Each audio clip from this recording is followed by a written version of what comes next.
یکی بیچاره و تنها، یکی لب تشنه در صحرا، یکی به درد به پروا.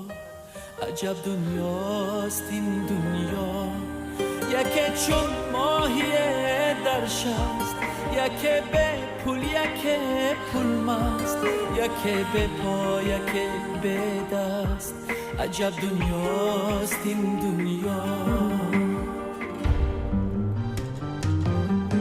یکی با لعلی خندان است، یکی با چشم گریان است، یکی با جانی لرزان است. عجب دنیاست این دنیا. یکی یاری وفادار است، یکی به رحم و جبار است، یکی مشتاقی